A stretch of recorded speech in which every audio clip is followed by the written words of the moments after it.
So guys, today we're going to talk about the Army medical process. Right guys, we're going to jump straight into it now. My name is Kyle, I hope you are all good. If you are new to the channel, welcome. I used to be in the British Armed Forces and now I make videos supporting people like yourself with their application, fitness, nutrition, confidence, mindset, all them sorts of things that you need to be successful in the British Armed Forces. Now, my primary job role at the moment, what I do for a full-time living, is help people like yourself. I work for a college that gets people into the British Armed Forces, but not only gets them into the British Armed Forces, actually helps them be successful in phase 1 training. So I've got a little bit of knowledge on the application process, and I've also got a lot of experience with what it takes to actually be successful in phase 1 training. Today we're going to speak specifically about the medical process, and even more specifically the detailed medical questionnaire that comes up as part of one of the key moments in the application process. Now, if you haven't seen my video on the medical process, then I will drop that in the description down below, which I outline all the things that is involved in the medical process. But to put it in a nutshell for you, there is 4 sort of medical stages that you require to pass to get into the British Army. I know 4 stages, pretty crazy. The first one is a basic medical questionnaire, which you fill out as part of your application right at the start of the application process. The second one, which is what we're going to talk about today, is a detailed medical questionnaire, which is required to be filled out by your doctor. And the third one is a physical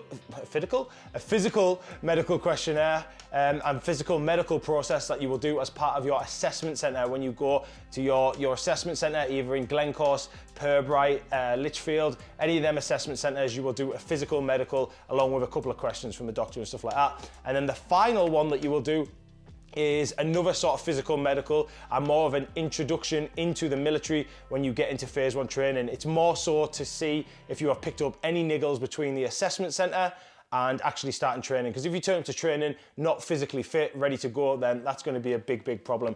But let's move on to what we're actually going to talk about today, which is going to be the detailed medical questionnaire. So for people that aren't familiar with the detailed medical questionnaire, once you get to this stage, you get given a letter from the Armed Forces Careers Office. You are required to get this letter, fill it all in, and basically sign it off and give consent for your GP to answer a questionnaire on your behalf to send back to the Army to see if you are medically fit. Now, I just came across a bit of information from one of my students who volunteered to let me take a picture of his letter. Obviously, there's no medical information from him on it at all. It is general knowledge questions that everyone gets to see and is general knowledge. You can see this and you will see it if you go through the medical process. These are the questions, and I'm just speculating here. I'm not a doctor, so do not take this as medical advice. I'm speculating with these. When I put these medical questions on the screen now, you'll get to see them. And I guess that these are the questions that your doctor is pretty much going to get asked as well as what you are. You'll see on the piece of paper, it is asking the individual if he or she has suffered with any of these problems, and there's a big list of them down there. I'll keep it on the screen while I'm talking so you can have a good look, maybe screenshot it. It's completely up to you. But I'm guessing once the learner or the person, the candidate that is going through the Army application process ticks, yes, I'm absolutely fine in all these areas, they will also go to the doctor with these questions. Now, if you can look at these questions now and confidently say that you have not had any of these medical problems, then this is going to give you massive peace of mind. So I'm talking to the people now that are worrying a little bit about the medical process. Maybe you've got through the basic medical questionnaire, but you're starting to worry a little bit more about the detailed medical questionnaire, because obviously, given in the title, it is a little bit more detailed than the basic one. So I am speculating, like I said, so I'm just guessing that the doctor is going to get asked similar questions to this here, and he will be asked to give more detailed answers on these medical conditions, and if the candidate that is going through the application process does have any of these problems and he takes yes, he has suffered with, I don't know, respiratory problems or whatever one of the questions is, then that there instantly is going to get you either deferred or medically rejected, depending on which one it is. And then you will have to either go away and get further medical evidence if you have been deferred. So you're required to go back to your doctors and get counteracting evidence to make sure that you are physically fit to go into the military. Or if you are rejected, then you need to start going through the appeal process. And I'll put my appeal process video on the screen for you up there in the cards. So if you do want to click that and you are struggling with that system, then that is a really good video. I've had a lot of good feedback on that, and it is one of the things that are very tricky to do if you don't understand what you're doing. So definitely check that video out if you're going through the appeal process. Now guys, obviously these questions are very basic. Now I'm just, like I said, I'm guessing that this is the sort of thing that the doctors are going to be getting asked, and I think it's a great idea to think that this is what they are going to get asked.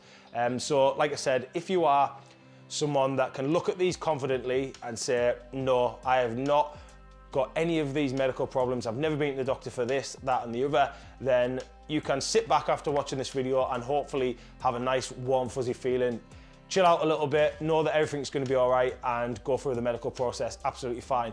Obviously after this, if nothing gets picked up and you get pushed up to the assessment centre, then you're going to go through another medical sort of system, which is more of a physical one. So they're going to do eye tests on you, hearing tests, all them sorts of physical tests that they have to do when you're at the assessment centre. So you're not out the woods yet, but obviously this is good news if you can get through this bit here. This is the moment in the application process where a lot of people get stuck, and it's the bane of my life, to be honest, because a lot of the students that I work with tend to get stuck on this bit for things that have came up early in their life. 8-year-old, 9-year-old, they may have had a medical problem, and all of a sudden they're getting picked up at 18, 19-year-old as they're going through the application process for the military, which is pretty crazy. But obviously they believe it is warranted, and they think that there is good reason to reject or defer people for medical issues back in their early years. So anyway guys, I just wanted to drop this video and give you a tiny bit more of encouragement, hopefully a warm fuzzy feeling. Hopefully you've seen this video and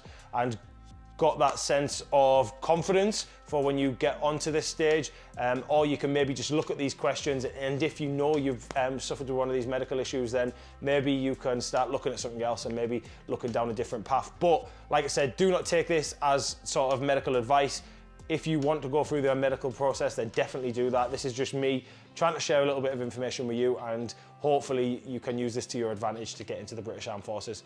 Hope you enjoyed this video guys, and if you did stay to this long in the video, then please give it a like and possibly subscribe. I'm going to be doing a live Q&A. I'm going to go live on YouTube sometime this week. I'm thinking of the primary time to do it, which I'm guessing is probably going to be a Sunday, but I will post that on the community bit of my channel. So I hope you didn't can't speak now, getting all the way to the end of the video. I hope you did like the video. Thanks very much for watching. I'll catch you in the next one.